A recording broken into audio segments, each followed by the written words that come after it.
વચનો ચાલી રહ્યા છે. શાસ્ત્રો બતાડે છે કે અતિન્દ્રિય પદાર્થોને ન માનવા એનું નામ નાસ્તિકતા છે. હા, નથી દેખાતું માટે ન માનવું, આનું જ નામ જૈન શાસ્ત્રકારોએ નાસ્તિકતા કીધું છે. હા, નથી દેખાતું, અમને દેખાતું નથી તો અમે શી રીતે માનીએ? અને એ ન દેખાતું હોવાના કારણે ન માનવું એ હકીકતની અંદર નાસ્તિકતા તો છે જ, એની સાથોસાથ મૂર્ખામી પણ છે. હા ભાઈ, આ સંસારની અંદર જોવાની તાકાત આપણી કેટલું જોઈ શકીએ એટલે જે તમારી સમક્ષ શોધાયેલું છે એ શોધાયેલું કેટલું તમે જોઈ શકો એમ છો? નથી જોઈ શકાતું. અહીં બેઠેલાઓમાં કોઈ આખી દુનિયા ફરી આવ્યું નથી, અને છતાં આ વિશ્વની અંદર આ ધરતીની ઉપર રહેલા 450 દેશ છે. એ 450 દેશ આપણે માનીએ કે ન માનીએ? માનીએ છીએ. એ જ રીતે શાસ્ત્રો કહે છે કે આ સંસારની અંદર એવી કેટલી ઘણી બધી ચીજો છે કે જે આપણને દેખાતી નથી. એટલે જોવાની આપણી લિમિટ છે, સમજવાની આપણી લિમિટ છે, જાણવાની આપણી લિમિટ છે. આ ત્રણેય ભૂમિકાઓની અંદર આપણી લિમિટ છે. આપણે લિમિટેડ જોઈ શકીએ છીએ. હા, બધું જોઈ શકતા નથી. લિમિટેડ સમજી શકીએ છીએ. લિમિટેડ. શાસ્ત્ર એવું કહે છે કે 4 જ્ઞાન જેને પ્રાપ્ત થઈ ગયા છે એને પણ લિમિટેડ સમજ છે. હા, મતિ જ્ઞાન, શ્રુત જ્ઞાન, અવધિ જ્ઞાન, મનઃપર્યો જ્ઞાન. એવા આત્માઓને પણ જે સમજ છે એ સમજ લિમિટેડ છે. હા, સંપૂર્ણ સમજ નથી. માટે જ શાસ્ત્રકારોએ કીધું કે 4 જ્ઞાન પ્રાપ્ત કરનારો પણ અજ્ઞાની છે. હા, જ્ઞાની નથી, અજ્ઞાની છે. 4 જ્ઞાન મળી રહ્યા છે, સમ્યક દર્શન પ્રાપ્ત થયું છે, સર્વવૃત્તિ મળી ગયું છે, અને છતાં જૈન શાસ્ત્રકારોનું એ આત્માઓને માટે સ્ટેટમેન્ટ છે, અજ્ઞાની છે. ભલે 4 જ્ઞાન હોય, -1 4 છે, છતાંય કેમ? સમજવાની લિમિટ છે, નથી. એટલે જોવાની લિમિટ છે, સમજવાની લિમિટ છે, તો જાણવાની પણ લિમિટ જ છે. અને માટે શાસ્ત્રો કહે છે ન જોવું અને ન માનવું એ આપણી નાસ્તિકતા છે. અને આને આધ્યાત્મિક જગતની કમજોરી કહેવાય છે. આ વીકનેસ. ઇમ્યુનિટી સિસ્ટમ વીક છે. હા, ઇમ્યુનિટી સિસ્ટમ વીક છે. આધ્યાત્મિક જગતની જે પ્રતિકાર શક્તિ જેને કહેવાય અને ઇમ્યુનિટી કહેવાય. કોરોના પછી બધાને ઇમ્યુનિટીનો ખ્યાલ આવ્યો છે. જ્યાં સુધી કોરોના થયો નતો ત્યાં સુધી કોઈને ખબર જ નહોતી કે આપણા શરીરમાં એક ઇમ્યુનિટી નામનું તત્વ છે. રેઝિસ્ટન્ટ પાવર જેને કહેવાય, એ રેઝિસ્ટન્ટ પાવર આપણા શરીરની અંદર છે એવું લગભગ ઘણાને ખબર નહોતી. હા, જેને તબીબી સાયન્સની અંદર પ્રતિકાર શક્તિ કહેવાય છે. રોગનો પ્રતિકાર કરવાની તાકાત અને રોગનો પ્રતિકાર કરવાનું જે સામર્થ્ય છે એને જ ઇમ્યુનિટી સિસ્ટમ કહેવાય છે. અને જ્યારે નાસ્તિકતા હોય છે એટલે ન માનવું, જુઓ, ન સમજાય એ બની શકે, ન જુઓ એ બની શકે, પણ ન માનવું એ તો ન જ ચાલે. ભાઈ, આપણી સમજ ઓછી છે ને આપણને ન સમજ્યા, માની લીધું. ફૂટપટ્ટી લઈને આપણે સાગરની ઊંડાઈ માપવા માટે જઈએ, કેવી રીતે મપાય? ફૂટપટ્ટીથી થોડી સાગરની ઊંડાઈ મપાય છે. મરજીવા બનવું પડે તેમ છે, અને સાગરના તળિયા સુધી જવું પડે તેમ છે, જલચર જીવોનો સામનો કરવો પડે તેમ છે. અને ત્યારે તમે સાગરના તળિયાની અંદર જાઓ ત્યારે તમને સાગરની ઊંડાઈ સમજાય છે, ત્યાં સુધી સમજાતી નથી. તો જો સાગરની દુનિયાના કહેવાતા સાગરની ઊંડાઈ સમજવા માટે પણ જોખમો ખેડવા પડે છે, તો જ્યારે જ્ઞાનની મહાસાગર છે અને એની ઊંડાઈને માપવા માટે કેટલા ઊંડા જવું પડે. એટલે ન સમજાય તે ચાલે, એમાં બહુ વાંધો નથી. જૈન શાસ્ત્રકારોએ ન સમજાય એને ગુનો ગણ્યો નથી. બને એવું ન સમજાય. પુંડરીક સ્વામીની સાથે શાસ્ત્ર એવું કહે છે 5 કરોડ આત્માઓએ મોક્ષને પ્રાપ્ત કર્યો પુંડરીક સ્વામીની સાથે, એમાં લાખો એવા આત્માઓ હતા કે જેમને નવકાર નહોતો આવડતો. લાખોની સંખ્યામાં, હજારોમાં નહીં, 100, 200, 500માં નહીં, લાખોની સંખ્યાની અંદર 5 કરોડમાં એવા આત્માઓ હતા કે જે લોકોને નવકાર નહોતો આવડતો અને વિતરાગતા પ્રાપ્ત થઈ ગઈ, સર્વજ્ઞત્વ પ્રાપ્ત થઈ ગયું. હા, એટલે સમજની બાબતમાં વિતરાગતા પ્રાપ્ત કરનારા એ લાખો લોકો એ તમારાથી પાછળ હતા. તમે જેટલું સમજો છો એટલું એ નહોતા સમજતા, કારણ કે નવકાર જ નહોતો આવતો. તો એ લોકોને એ ખબર નહીં હોય કે રાત્રે ખાવું તે પાપ છે, જમીકંદ વાપરવું તે પાપ છે, ભગવાનના દર્શન ન કરવા તે બરાબર નથી, આવી કાંઈ જ ખબર નહીં હોય. પ્રતિક્રમણ સામાયિક તો એ કરતા જ નહીં હોય. આવા લાખો લોકો અને લાખો લોકોને સર્વજ્ઞત્વ પ્રાપ્ત થઈ ગયું. હા, મળી ગયું. એરલિફ્ટિંગ કરે ને એમ એરલિફ્ટ સીધું આકાશમાં ઉચકી લીધા. હા, એરલિફ્ટ આમ પાણીનો પ્રવાહ ચાલ્યો જતો હોય, સખત પૂર આવેલું હોય અને પછી એ બચાવવા માટે બચાવ કામગીરીની અંદર હેલિકોપ્ટર એક્ટિવ થાય અને એક્ટિવ થયેલું હેલિકોપ્ટર નીચે દોરડા નાખે અને તમને ખેંચી લે, ઉપર ખેંચી લે. એ રીતે એરલિફ્ટિંગ આને કહેવાય. એ જ રીતે નૌકાર ના આવડે ને વિતરાગતા મળી જાય, એનું નામ આ સ્પિરિચ્યુઅલ એરલિફ્ટિંગ છે. આધ્યાત્મિક એવું સીધી આકાશમાં ઉચકી લે છે. ચલો, હા, વિતરાગતા માટે નૌકાર જરૂરી નથી, વિતરાગતા માટે સમજવું જરૂરી નથી, વિતરાગતા માટે અતિન્દ્રિય પદાર્થોને માનવા તે જરૂરી છે. અને માનીને ચાલે છે, સ્વીકારી લે છે, અને એવા આત્માઓ વિતરાગતા અને સર્વજ્ઞત્વનો પ્રકાશ પ્રાપ્ત કરી લે છે. કોઈ વાંધો એમને આવતો નથી. માટે જ ન સમજાય અને ન મનાય, આની અંદર બહુ મોટો ડિફરન્સ છે. હા, બહુ મોટો ડિફરન્સ છે.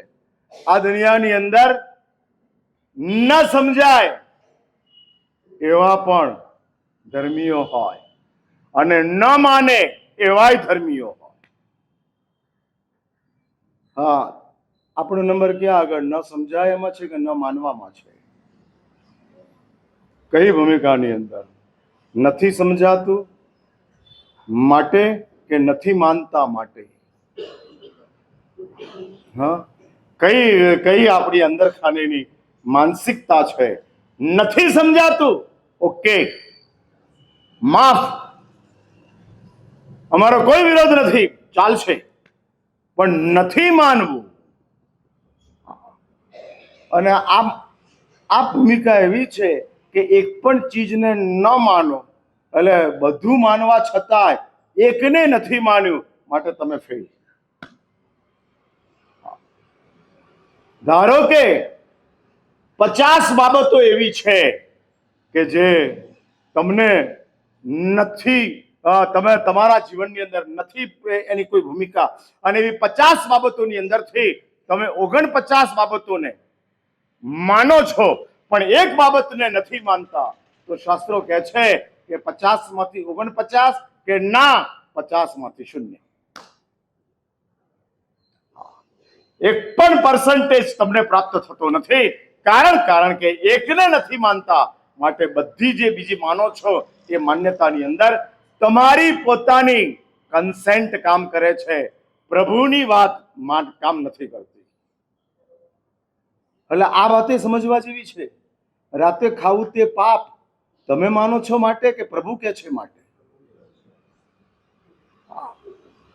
હા, અને એ આપણે માનતા હોઈએ કે પ્રભુ કે છે માટે રાત્રે ખાવું તે પાપ છે,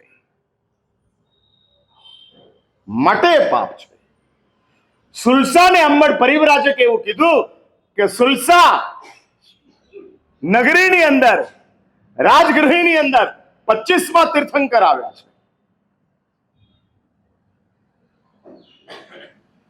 અને ત્યારે સુલસા કહે છે કે મારા પ્રભુએ કીધું છે કે 24 જ તીર્થંકર હોય, 25 તીર્થંકર ન હોય. પણ સુલસા હું જોઈને આવ્યો છું 25માં તીર્થંકર છે. તમે ભલે જોઈને આવ્યા હો પણ હું માનવા માટે તૈયાર નથી. કારણ કે પ્રભુએ 24 જ કીધા છે. હા, અને આ પરમાત્માએ કીધું છે માટે. એટલે તમને કોઈક વસ્તુ ખરાબ લાગે અને તમે છોડો, એ તમારી પર્સનલ વ્યૂઝ છે. હા, તમે પોતે પર્સનલી એ વાતને માનો છો અને તમે કરો છો. હા, પર્સનલ વ્યૂઝ. પણ પ્રભુ કે છે અને છોડો છો, આની અંદર આપણું પરમાત્મા પ્રત્યેનો સદભાવ છે, અહોભાવ છે, અને પરમાત્મા પ્રત્યેનું આપણું સમર્પણ ભાવ છે. એટલે આ વાત મગજની અંદર બહુ ક્લિયર કરી નાખો. તમે માનો છો અને તમે કરો છો. ભાઈ, અભવી દીક્ષા સારી માને છે અને લે છે.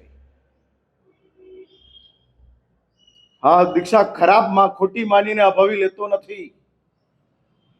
સમજાય મારી વાત? સમજ્યા? એટલે અભવી એટલે ખબર છે ને તમને? આ વાત હું 2-4 વાર કરી ચુક્યો છું, ફરી આજે એ વાત કહી દઉં. અભવીનો અર્થ જ એ છે કે ભગવાનનું જેને ક્યાંય કોઈ વાતની અંદર માનવા માટેની તૈયારી નથી.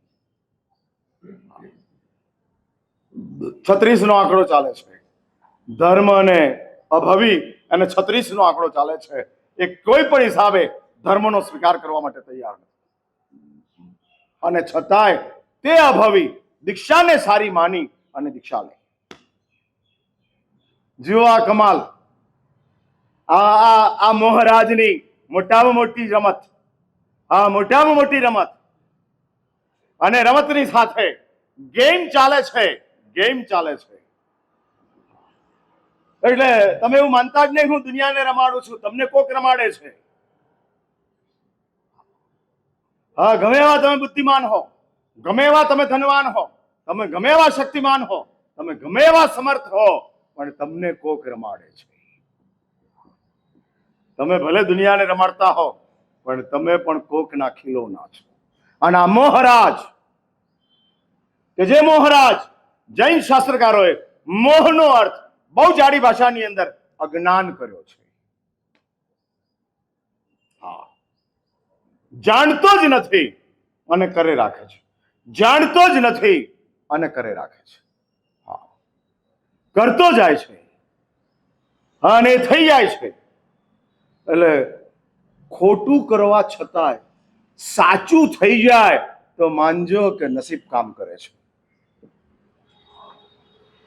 હા, ઉલટું કરવા ગયા અને સાચું થઈ ગયા. હારવા માટે જ ભારત ઉતરેલું અને 6 રને જીતી ગયું. હા, 35 રન જ ખૂટતા હતા અને 4 વિકેટ હાથમાં હતી. હવે 35 રન માટે 4 વિકેટમાં ન થાય, થઈ જાય. અને છતાંય એટલે ભારતની ટીમ ગઈકાલે ઉતરેલી હારવા માટે જ ઉતરેલી, પણ એટલે ખોટું કરવા છતાંય સાચું થઈ જાય તો માનજો નસીબ પાવરફુલ છે. હા, માનજો. એટલે જૂઠ પણ આ સંસારની અંદર ચાલે નસીબના કારણે. કેવી કમનસીબી છે આ સંસારની, કેટલી મોટી મોહની ભયાનકતા છે. તમે જાણો અને તમે વિચારો કે આ શું ચાલે છે. જે નસીબ સાચું કરવાથી થયું, એ નસીબ ખોટાને સાચું કરી નાખે છે. અન્ડરસ્ટુડ? સમજાયું મારી વાત? નસીબ તૈયાર કેવી રીતે થયું? સાચું કરવાથી. તમે સાચું કર્યું માટે તમારું નસીબ બન્યું. હા, સાચે સાચ તમે ગરીબને દાન આપ્યું, સાચે સાચ તમે મહાત્માઓની ભક્તિ કરી, સાચે સાચ તમે ભગવાનની ભક્તિ કરી, સાચે સાચ તમે સાધર્મિકની ભક્તિ કરી, સાચે સાચ તમે તપ કર્યો, અને આ સાચું કરવાથી નસીબ તૈયાર થયું, અને નસીબ ખોટાને સાચું કરે છે. આ મોહરાજની કમાલ. હા, એટલે આ સંસારની અંદર જે નસીબ ચાલે છે એ નસીબ ગોથા ખવડાવી દે તેમ છે. બહુ સારી ચીજ નથી. બીજી એક વાત લખી રાખો, સમજ ના હોય અને નસીબ હોય, સૌથી વધારે જોખમ છે. અને ત્રીજી વાત, સમજ હોય અને નસીબ ન હોય તો સૌથી વધારે સારું છે. સમજ્યા મારી બે ઓપોઝિટ વાત? સમજ ના હોય અને નસીબ હોય. અહીં આવનારાઓ સિવાયનાઓમાં ઘણાઓની પાસે સમજ નથી અને નસીબ કૂદકે ને ભૂસકે આગળ વધતું જાય છે, કૂદકે ને ભૂસકે. હા, નસીબ ચાલે છે, હા ચાલે છે. એટલે નસીબ તો જસ્ટ લાઈક પ્રોપરાઇટર. પ્રોપરાઇટર એટલે સમજ્યા ને, દુકાન ઉપર બેઠેલો દુકાનદાર. તમે જે માગો એ આપી દે. એ દુકાનદાર એમ કે છે કે મારી શરત એટલી જ છે કે પૈસા મૂક, આજે રોકડા કાલે ઉધાર. હા, એટલે કરન્સી મૂક અને જે જોઈતું હોય તે લઈ જા. એટલે નસીબ just like proprietor, just like proprietor. હા, એ છરોય આપે અને મલમય આપે. તમે જે માગો એ આપે, નસીબ જે માગો એ. માટે જ શાસ્ત્રો કહે છે કે નસીબ હોય ત્યારે સમજ જોઈએ. એટલે એક વાત સમજી રાખજો, નસીબદારને ગુરુની જેટલી જરૂર છે એટલી કમ નસીબોને નથી. અત્યારે ઉલટું ચાલે છે, કમ નસીબો ગુરુ પાસે આવે છે, નસીબદારો દુનિયામાં ફરે છે. હા હા, દુનિયામાં ફરે છે, આંખે પાટા બાંધીને ડ્રાઇવિંગ ચાલે છે. હા, આંખે પાટા બાંધીને ડ્રાઇવિંગ ચાલે છે. હવે ચાલતા ડ્રાઇવિંગની અંદર તમે તમારા બતાડેલા ગૂગલના મેપ પ્રમાણે તમારા સ્ટેશન ઉપર પહોંચી ગયા. એ ડ્રાઇવિંગના કારણે પહોંચ્યા કે નસીબના કારણે પહોંચ્યા? નસીબના. હા, અને આ દુનિયા એ જ ચાલે છે. એટલે નસીબદારોને ગુરુની જરૂર નથી અને કમ નસીબોને ગુરુ હોય તોય ઠીક ને ન હોય તોય ઠીક, એ કમ નસીબી જ એની ગુરુ છે. એટલે જો તમારા જીવનની અંદર નસીબનો ઉદય થયો હોય તો વહેલામાં વહેલી તકે ગુરુને પકડી લો, તો બચી જવાશે. નહીં તો આ નસીબ ભેખડે ચડાવી દેશે, ભટકાવી દેશે, ક્યાંય ને ક્યાંય ફેંકી દેશે અને સ્થિતિના સર્જન થાય છે. મોટા મોટા ચક્રવર્તીઓ 7મી નારકની અંદર ગયા છે. 7મી નારકમાં. ભાઈ, ચક્રવર્તીઓને નરકમાં કોણ લઈ ગયું? પાપ લઈ ગયા કે નસીબ લઈ ગયું? કોણ લઈ ગયું? કહેવું જ પડશે નસીબ. પણ મારા સાહેબ, કર્યા તો પાપ ને, એ નસીબના કારણે જ પાપ કર્યા. હા, નસીબના કારણે. હા, જો નસીબ જ ના હોત તો પાપ ક્યાંથી કરત? આંતરડા નબળા હતા અને દૂધપાક મળ્યો અને ઝાડા થયા, તો કહેવું જ પડે કે દૂધપાકના કારણે ઝાડા થયા, નબળા આંતરડાના કારણે નહીં. નબળા આંતરડા હોય પણ દૂધપાક ન હોત તો ઝાડા થાત જ નહીં.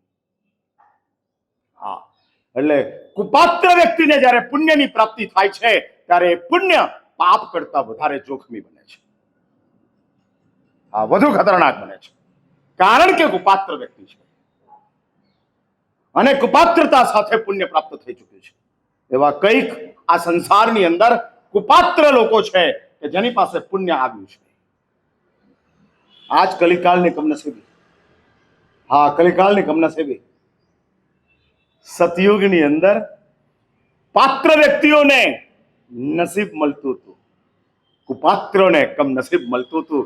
કલિયુગની અંદર કુપાત્ર વ્યક્તિઓને નસીબ મળે છે અને સુપાત્રને કમનસીબી મળે છે.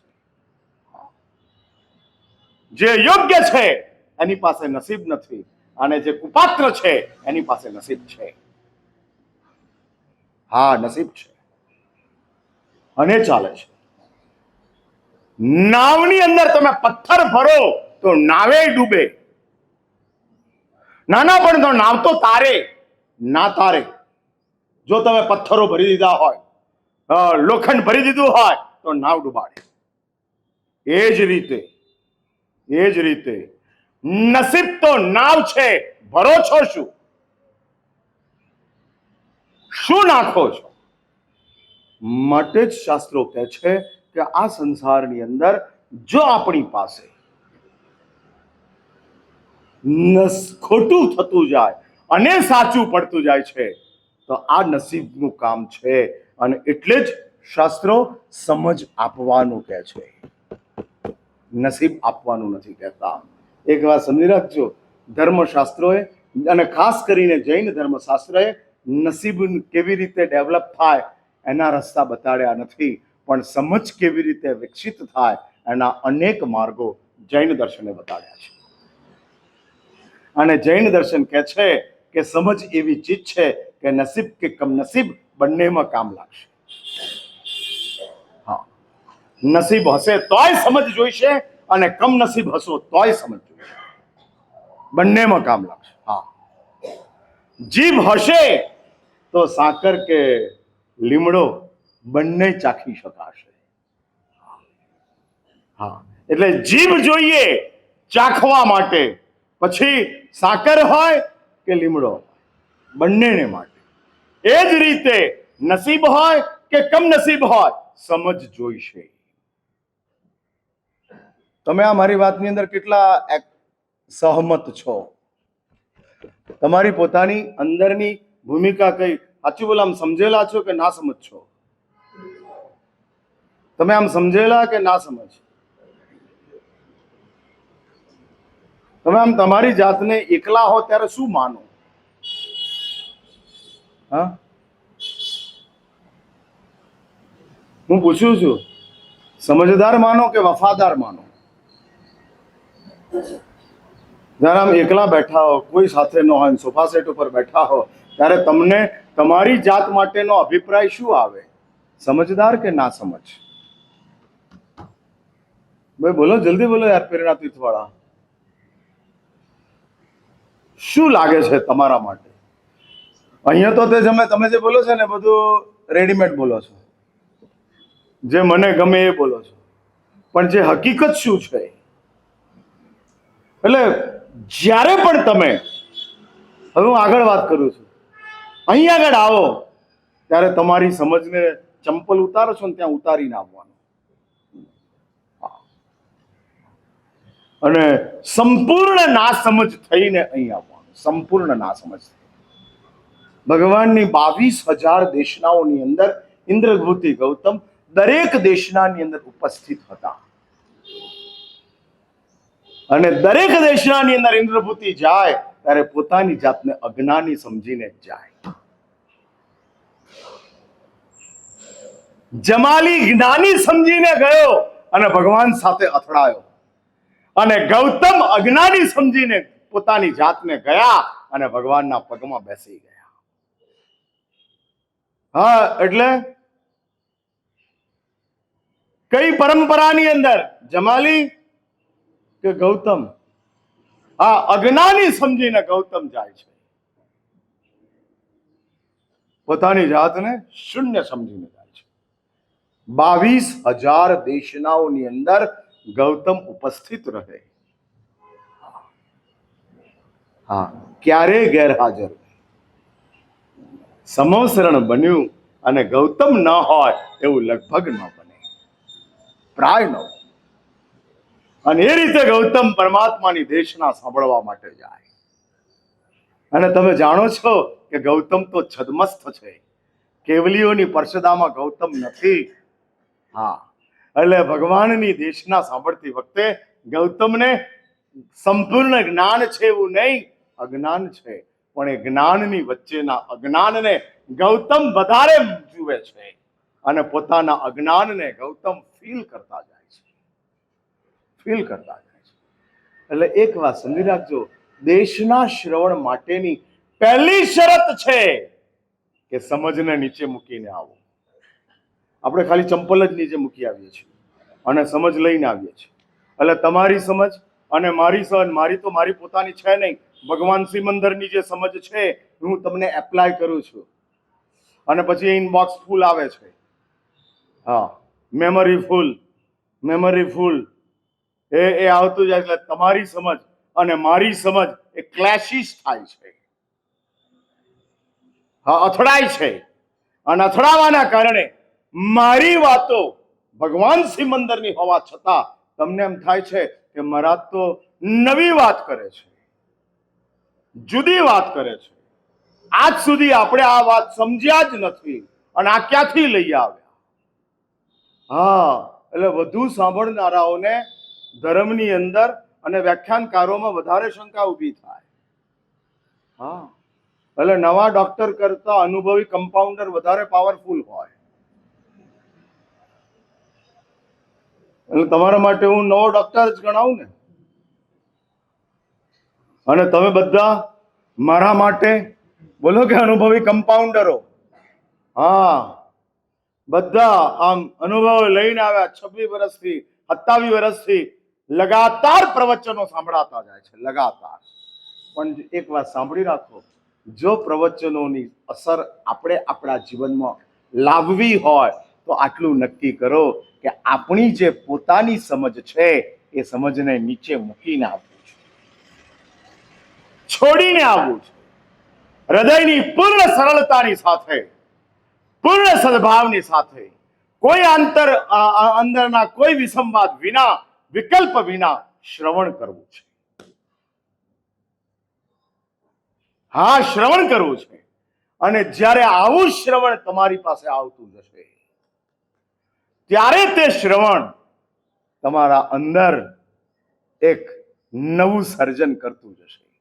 હા, નવું સર્જન કરતું જશે. અને એટલે જ મેં તમારી સમજોને સુધારવા માટે આ બધા જે સવાલો આવે છે ને, બધા સમજદારોના જ સવાલ આવે છે, ના સમજના સવાલો આવતા જ નથી. હા, જે અજ્ઞાની હોય ને એને સવાલ ઉઠતો નથી, અને જે જ્ઞાની હોય એને સવાલ ઉઠતો નથી. પણ જે વચ્ચે હોય, નહીં જ્ઞાની નહીં અજ્ઞાની, એવું હિંચકામાં વચ્ચે ચાલે ને. હા, આમે જાય ને આમે જાય, હા, આમે જાય ને આમે, અજ્ઞાનમય જાય ને જ્ઞાનમય જાય. એ લોકોને સવાલો ઉભા થાય. પણ આ સવાલોની સમાધાન ત્યારે જ પ્રાપ્ત થાય. હા, ત્યારે જ પ્રાપ્ત થાય કે જ્યારે આપણા મગજની અંદર આપણી પોતાની સમજને બાજુ પર મૂકી અને આ જે સમજાવવામાં આવે છે એ સમજાવવાની ભૂમિકાને આપણે સ્વીકારતા જઈએ. એટલે સવાલ બુદ્ધિથી કરો, પણ શ્રવણ શ્રદ્ધાથી કરો. ફરીથી, સવાલ બુદ્ધિથી કરો. એટલે સમજ્યા ને? आदत से मजबूर होकर सवाल नहीं करना. અને એક જ સવાલ 50 મરા સાહેબ ને પૂછે, એમાં જે મરા સાહેબ નો જવાબ પોતાને એપ્રોપ્રિએટ લાગે એ મરાઠનો જવાબ લઈ લેવાનો, બાકીના 49 છોડી દેવાના. હા, 50 જણને પૂછે એમ સવાલ, આમ થાય કે ન થાય, આમ થાય કે ન થાય, આમ થાય કે ન થાય. અને એમાં જે તમને બેસી જાય, હા, એટલે પેલું કેરમ રમો ને તમે, અને જે તમારી સાઈડની અંદર કુકરી પડે એ સાચી, બાકી બધી ખોટી. હા, એટલે તમારી પોતાની સમજને લઈ અને જ્યારે સવાલ પૂછો છો ત્યારે એ સમજની અંદર મારા સવાલના જવાબો કેટલા ફિટ થાય છે એ તમે જજ કરો છો. અને જ્યારે પાર્ટી જજ કરે ને ત્યારે એ જજમેન્ટ સાચું ન હોય. જજે જ જજ કરવાનું હોય, પાર્ટીએ તો માત્ર દલીલ કરવાની. અને દલીલની અંદર વાત મુકાતી જતી હોય. એટલે જ સવાલ બુદ્ધિથી, પણ શ્રવણ શ્રદ્ધાથી, પૂર્ણ શ્રદ્ધાની સાથે, સંપૂર્ણ શ્રદ્ધા પૂર્વકનું શ્રવણ થતું જાય અને શ્રવણ આપણા જીવનની અંદર ઉતરતું જાય તો જરૂર સમાધાનનો માર્ગ મળી શકે તેમ છે. એક વાત સમજી રાખજો, સાધના માટે વધુ સમયની જરૂર નથી, સમજ માટે પણ વધુ સમયની જરૂર નથી, પણ સરળતા માટે અનંતા ભાવ કરવા પડે તેવા છે. એટલે સાધના તો 48 જ મિનિટની છે, માત્ર 48 મિનિટ. એટલે વિતરાગતા માટેનો આખા ભવચક્રની અંદર વધુમાં વધુ સમય કેટલો જોઈએ? તો શાસ્ત્રો કહે છે less than 48 minute. Less than 48 મિનિટથી ઓછા સમયની અંદર સાધના સમાપ્ત થઈ જાય છે. માત્ર 48 મિનિટ, માત્ર. એનાથી ઓછા સમયની અંદર તો સમજ બહુ લાંબો ટાઈમ લાગતો નથી. હા, ઇન્દ્રભૂતિ ગૌતમને 10 મિનિટમાં સમજાઈ ગયું. 10 જ મિનિટની એમાં વધારે સમય લાગતો નથી. એટલે વિતરાગતા માટે વધુમાં વધુ 48 મિનિટથી ઓછો સમય. સમજ માટે કદાચ તમે 48 કલાક લખી નાખો, પણ સરળતાને પ્રાપ્ત કરવા માટે 48 કરોડ ભાવ પણ ઓછા પડે છે. હા, એ સરળતા જે આપણી પોતાની પ્રકૃતિ છે, હા, આપણી પોતાની પ્રકૃતિ છે, અને આપણી પોતાની એ પ્રકૃતિ એને મેળવવા માટે આપણા ભવોના ભાવ નીકળી ગયા. હા, આવતી જ નથી. હા, આવતી જ નથી. અને સરળતા માટે આપણે આમ ભવોના ભવો પસાર કરતા જઈએ છીએ. નજીક આવતી અને નજીક નહીં આવતી હોવાના કારણે સમજ આવે છે, વળી પાછી ડિસ્ટર્બ થઈ જાય છે, અને સાધના તો જડતી જ નથી. હા, નથી જડતી. માટે જ આ સરળતાને લાવવા માટે, સમજ આપવા માટે 6 દિવસના પ્રવચનો છે. સરળ બનાવવા માટે એક પ્રશ્નોત્તરીનું પ્રવચન છે કે જે તમને સરળ બનાવે છે. હા, ઘસી ઘસીને જે કોઈ વાંકા ચૂકા છે એ ઘસીને અને સીધા કરવાનું કામ સવાલના જવાબો દ્વારા કરાતું જાય છે. અને સવાલના જવાબો આપણા મગજની અંદર તો જ એસ્ટાબ્લિશ થાય તેવું છે કે જો આપણી પાસે સરળતા નામનું તત્વ હોય. હા, નહીં તો થઈ શકે તેવું નથી. હા, નથી થઈ શકતું. એટલે જે ક્ષેત્રનું તમને સવાલ છે એટલી મેટરની અંદર તમારે સરળ થઈ જવું, આટલું મગજથી ફિટ કરો. હા, તમારામાં કઠોરતા બહુ નથી.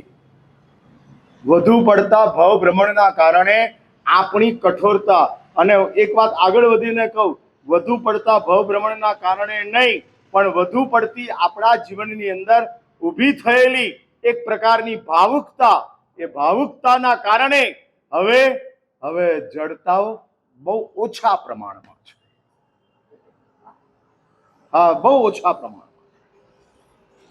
અહીં બેઠેલા બધા ભવી તો છે જ, પણ ભગવાન સિમંદરને પૂછવા જવાય તો એમ કહી શકે કે અહીં બેઠેલા લગભગ બધા નિકટ ભવી છે. બહુ નજીકના સમયની અંદર મોક્ષની અંદર ચાલ્યા જાય એવી બધાની અંદર ખાનેની વિશેષતા આત્મ તત્વની અંદર ઊભી થઈ ચૂકી છે. જે રીતનું તમારું આમ કમ્પેરેટિવ સ્ટડી અમે લોકો કરીએ ને, અમારી પાસે અનેક પ્રકારના લોકો આવતા હોય. હા, નોર્થમાંથી આવે ને સાઉથમાંથી આવે, ઈસ્ટમાંથી આવે ને વેસ્ટમાંથી આવે. હા, બધેથી આવતા જાય અને અનેક પ્રકારના લોકો અમને મળતા જાય. પછી અમે એનું કમ્પેરિઝન કરતા જઈએ કે કઈ ભૂમિકા છે, કઈ સ્થિતિની અંદર છે, અને ત્યારે એમ સમજાય કે આ લોકોના જીવનની અંદર જે ભાવુકતાનો અર્થ ખબર છે ને? સેન્સિબિલિટી. આમ ઇફેક્ટ થઈ જાય, ઇફેક્ટ, અસરકારકતા ઊભી થાય. અને એ અસરકારકતા ભલે ટેમ્પરરી પણ એ થાય છે. હા, એ થાય છે. એ બહુ મોટી ચીજ છે, બહુ મોટી ચીજ છે. અને નહીં તો એ થતી જ નથી. હા, નથી થતી. માટે જ આ ભાવુકતાના કારણે હવે સરળતાને બહુ ડિસ્ટન્સ નથી. આવી જાય તેવું છે, જડી જાય તેવું છે. પણ એ લાવવા માટે ફરીથી એક વાત સમજી રાખજો, સવાલના જવાબને પૂર્ણ શ્રદ્ધા સાથે સ્વીકારવાના હોય છે. હા, સ્વીકારવાના હોય છે.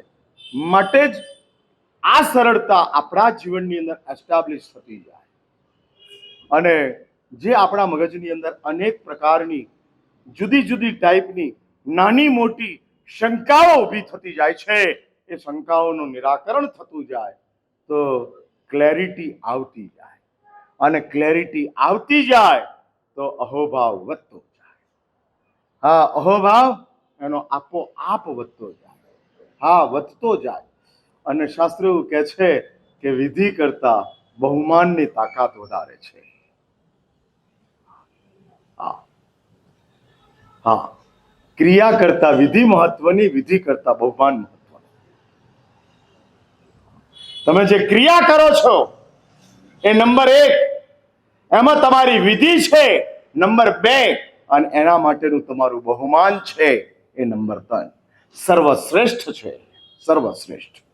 કદાચ પ્રક્ષાલ નહીં કરનારો, પ્રક્ષાલ જોનારો એટલા બહુમાનથી એ પ્રક્ષાલ જુએ કે જેના કારણે કરનારો અને વિધિ કરનારા કરતા એ આગળ નીકળી જાય. હા, આગળ નીકળી જાય. માટે આ બહુમાન જે આપણા જીવનની અંદર છે, અને બહુમાનની ભૂમિકા આપણી પાસે આવતી જાય છે, એ બહુમાનને આપણે સાચવી રાખવાનું છે. નથી આવતું, ક્રિયા આવે છે, વિધિ આવે છે, બહુમાન નથી આવતું. બહુમાન એટલે સમજ્યા ને તમે? ટોટલ રિસ્પેક્ટ, એનું નામ બહુમાન. Not only respect, total respect, સંપૂર્ણ રિસ્પેક્ટ, સંપૂર્ણ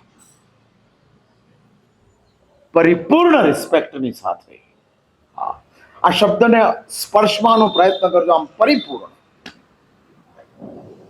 જ્યારે સુલસાએ પરમાત્મા મહાવીરના ધર્મ લાભ સાંભળ્યા, અને તે વખતે સુલસાને જે પરમાત્મા માટેનો બહુમાન ભાવ હતો, અહોભાવ હતો, એ પેરિટીનો અહોભાવ આપણા અંતરાત્માની અંદર, ભલે એ કક્ષાનો નહીં પણ એ સોસાયટી, હા કક્ષા ન હોય બને એવું, હા સોસાયટીની અંદર 25 બંગલાઓ હોય તો 25 બંગલાઓની અંદર કોઈક બંગલો 10 કરોડનો હોય અને કોઈક બંગલો 2 કરોડનો હોય, પણ પેરિટી તો એ જ છે.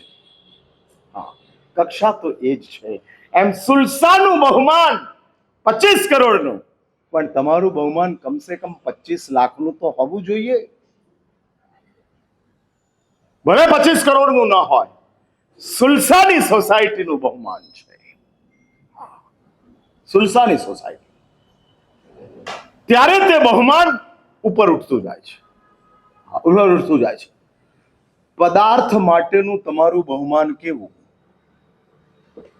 પદાર્થ માટેનું 5 વર્ષથી ભગવાનની પૂજા જે વાટકીથી તમે કરો છો, ચાંદીની હોય સમજો કે, અને 5 વર્ષથી એક એમાં કેસર લઈ અને તમે ભગવાનની પૂજા કરવા માટે જાઓ છો, અને એક દાડો એ ભંડાર ઉપર તમે ભૂલી આવ્યા.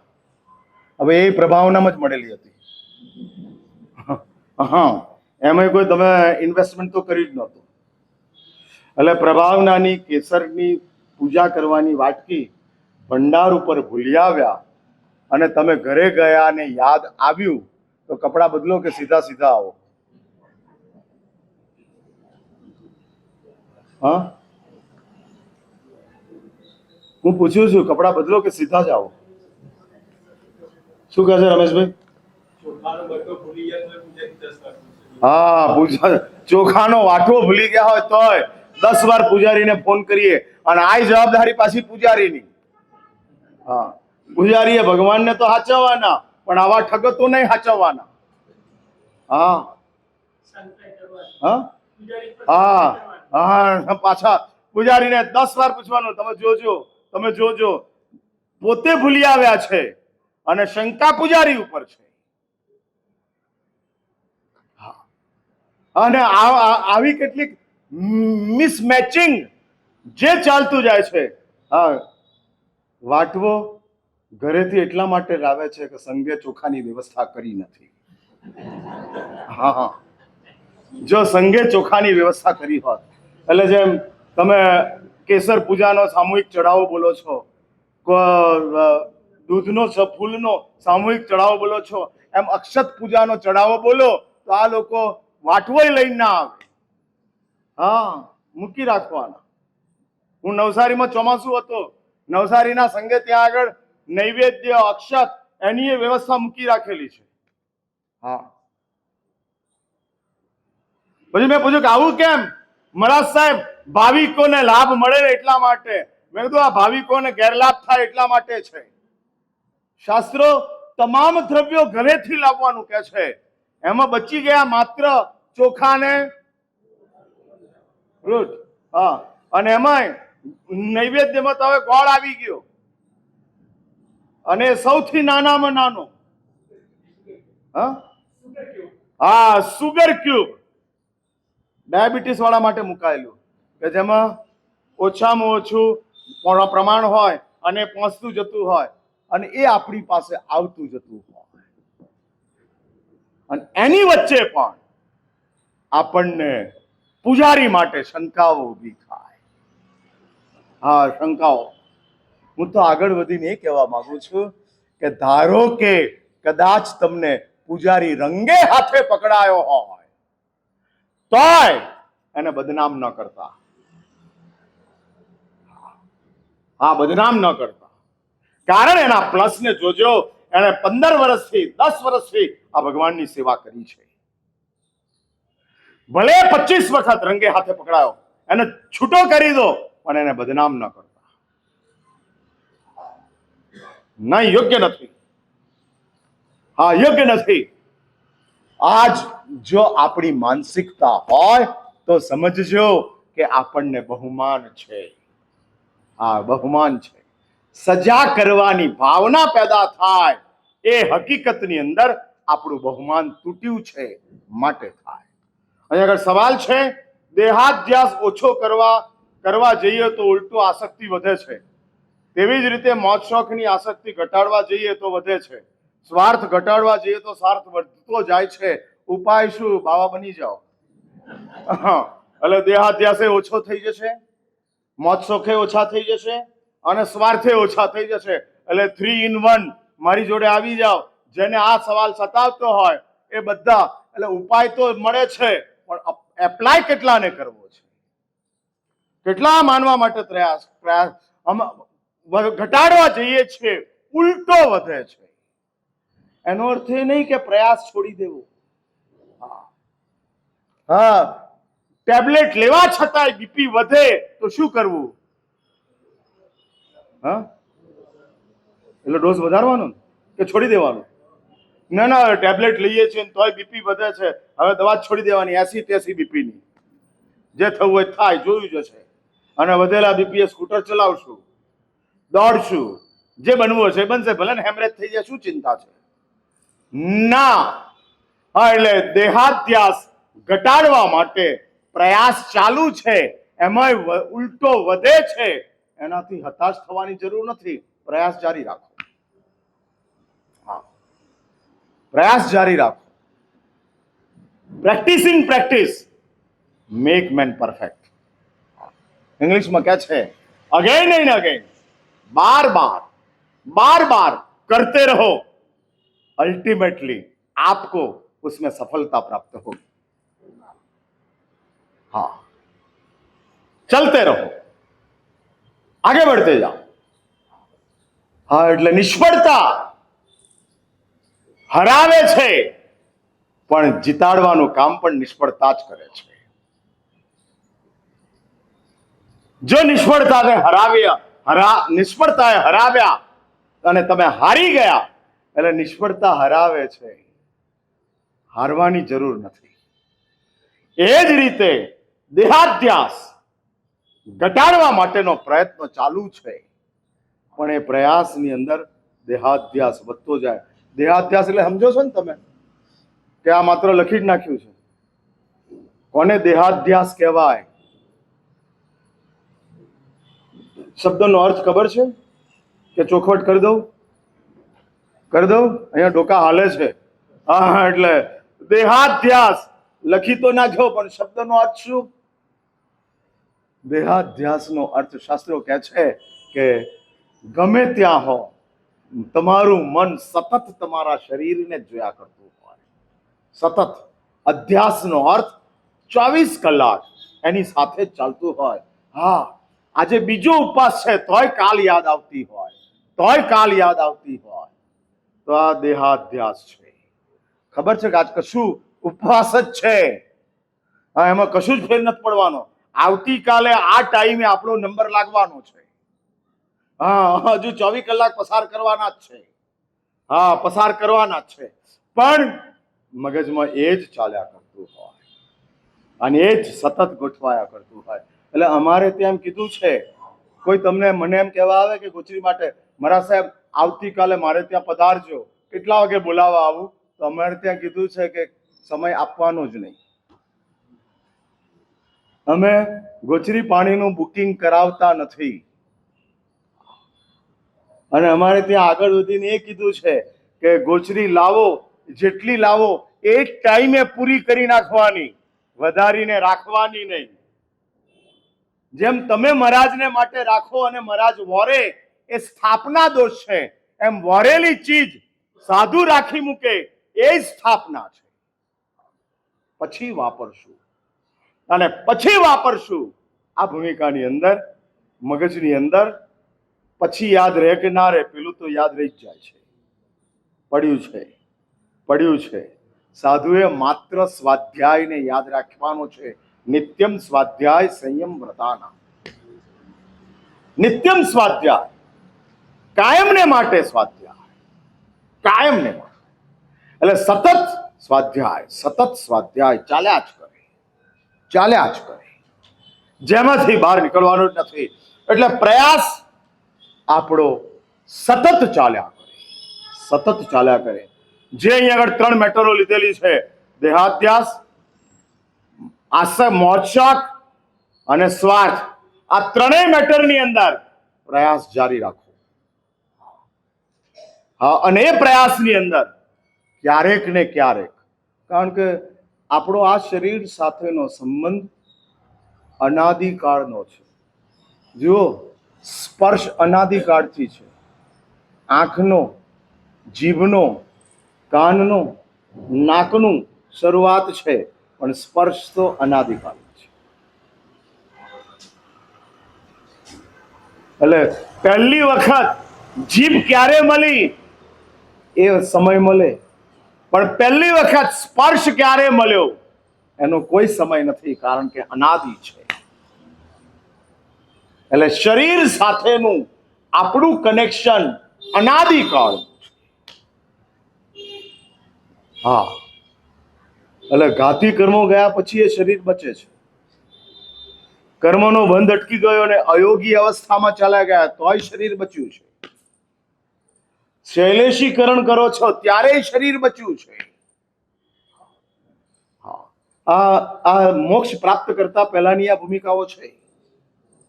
વિતરાગતા પ્રાપ્ત કરતા પહેલાની એક ભૂમિકા આવે છે, પછી મોક્ષ પ્રાપ્ત કરતા પહેલાની એક ભૂમિકા આવે છે.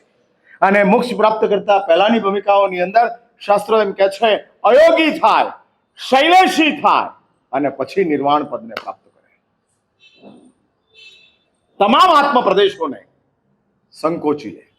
એટલે અયોગી અવસ્થા, શૈલેષી અવસ્થા, પણ હજુ શરીર છે. શરીરની શરૂઆત નથી તો મોક્ષના પ્રાપ્તિના છેલ્લા સમય સુધી શરીર છૂટતું નથી. એટલે દેહાધ્યાસને તોડવો એ સૌથી અઘરું કામ છે. અને જે મહાત્માઓએ દેહાધ્યાસની ઉપર વિજય પ્રાપ્ત કર્યો છે, એ મહાત્માઓ આ સંસારની અંદર ભગવાનથી ઓછા નથી.